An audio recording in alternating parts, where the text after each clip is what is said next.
안녕하세요. 브렌다입니다. 오늘은 아주 중요한 얘기를 다뤄볼까 합니다. 작년 저희들이 정부에 대한 10월 3일 혁명과 우크라이나가 정부에 대해서 한 거한 혁명을 비교해 보도록 하겠습니다. 사실상 이미 작년 10월 3일에 그 500만 명의 혁명은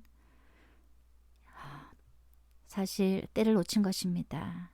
그러나 우크라이나는 일주일 만에 성공적으로 그 혁명을 완수했습니다.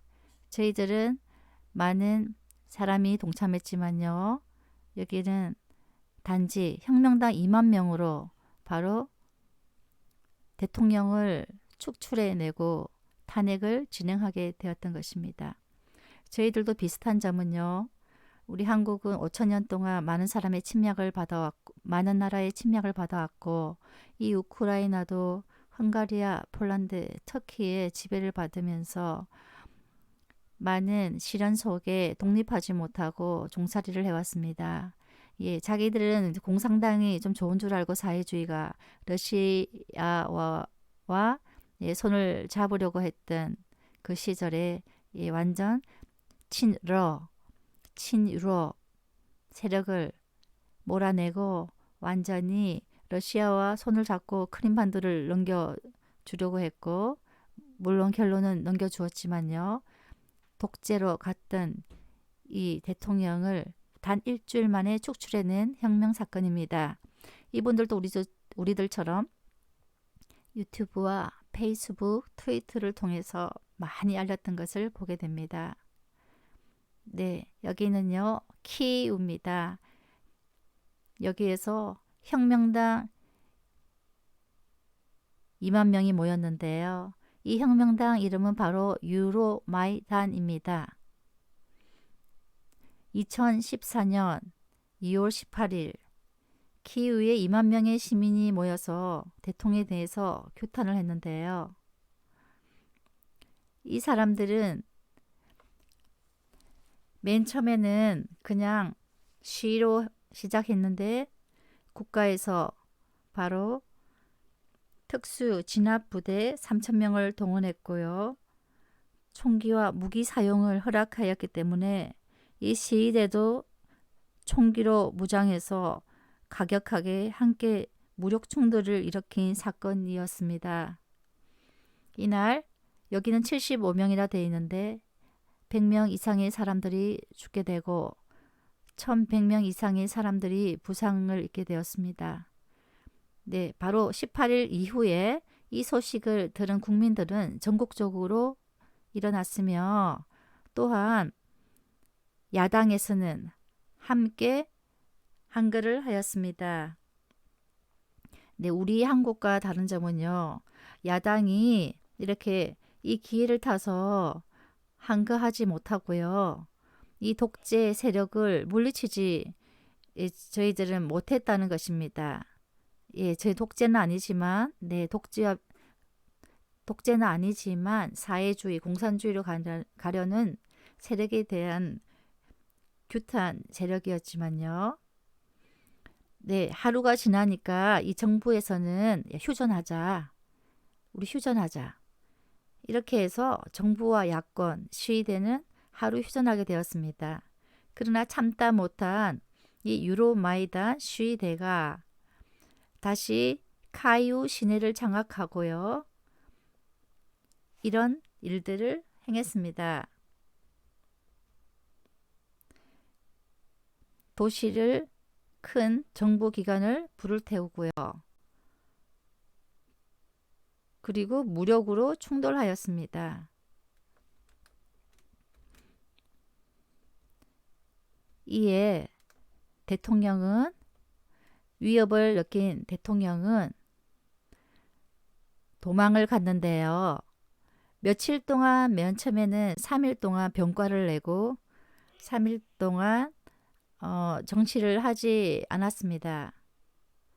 그러나 거세게 항의하자 이 야누코비치 대통령은 드디어 러시아로 피난길에 오르게 됩니다.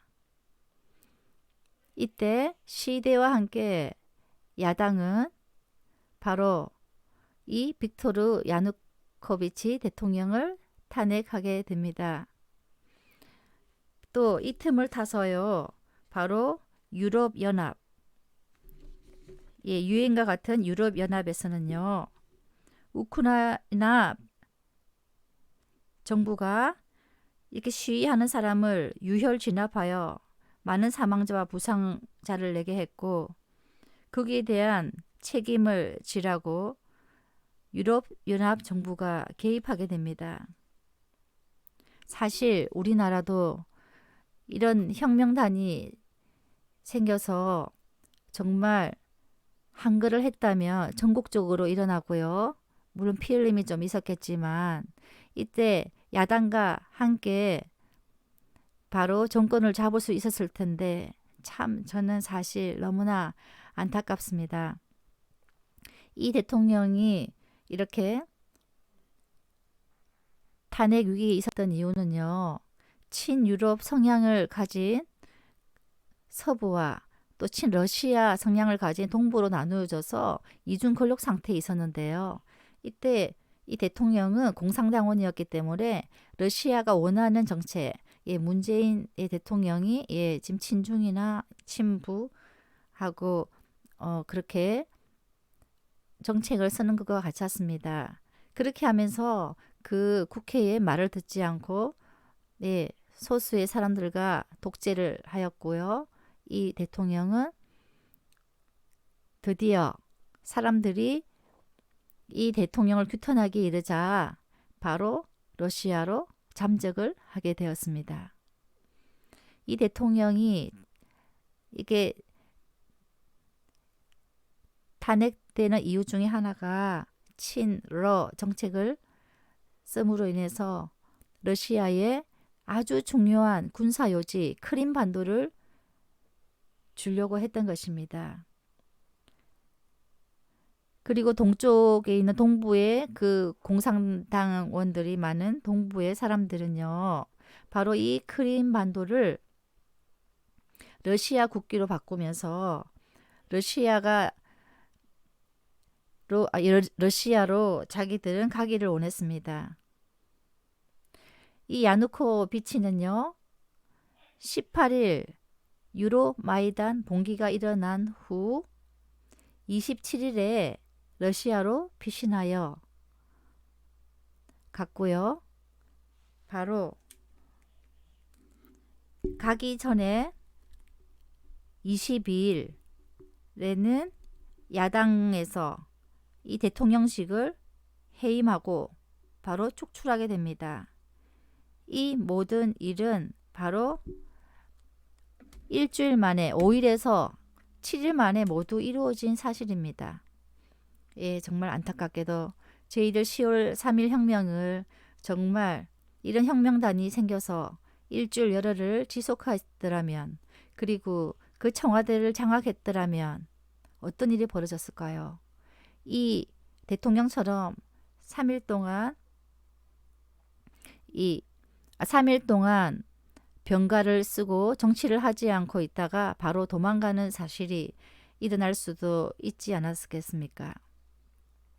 그리고 이 시민들이 이렇게 시위대를 꾸며서 일어났을 때 바로 여당의 잘못한 점을 지적하고 조기 대통령 선거를 하기 원했고 또 이들이 잘못 바꾸었던 개헌된 것을 다시 옛날로 바로잡기를 원했던 봉기 내용입니다. 지금 이 야당이 시위대하고 손잡은 것은요. 이 야당이 우리 지금처럼 원래 여당이었던 겁니다. 여당이었는데 지금 야당이 되어서 바로 우리 문재인 정권처럼 사회주의 공산당으로 친러 우리는 친중이죠. 이런 정책으로 가려는데 이 시위대는 깨어서 혁명단을 만들어 완전 일주일 만에 장악해 버린 것입니다. 정말 저희들은 작년 10월 3일 때를 놓쳤고요. 그때 참가했던 사람들이 많이 실망을 하고 돌아간 것을 알 수 있습니다. 물론 결국은 하나님 뜻이지만요. 물론 사람이 죽고 뭐 부상당하지는 않았지만요. 지금처럼 이런 선거 부정 사실까지 나오면서 여기까지 끌고 오지는 않았을 것입니다. 네, 제가 안타까운 것은 또 이렇게 시민들의 유로마이단처럼요 혁명이 일어났을 때는요 우리 미국 유엔이 들어와서 도와주고요 함께 진압해 주려고 또 도움을 주려고 대기하고 있었습니다. 저희들은 우리나라 바로 국민들이 거세게 항의하지 못하고 또 야당도 이렇게 일어난 혁명단을 완전히 믿지 못하고 이때를 놓쳐버린 것을 안타깝게 생각합니다. 네, 다음 편에는요. 제가 이 우크라이나 이 대통령 야누코비치가 그 이후에 어떤 행위를 했나 정말 너무나 안타까운 일이 일어났는데요. 다 얘기할 수가 없고 제가 다음 편에 말씀드리도록 하겠습니다. 네, 제가 우크라이나 큰딸이 지금 어디를 다니고 있다 했잖아요. 큰딸이 있기 때문에 제가 관심을 가지지 않을 수가 없었고요. 또 우리 한국과 아주 유사한 상황이고 우리 한국처럼 아주 사람들도 좋고 순한 사람들입니다. 지금은 공산 러시아에서 독립되었지만요. 아주 힘든 시절을 많이 겪었지요. 그러나 저는 우크라이나를 응원합니다. 화이팅! 우크라이나 화이팅입니다.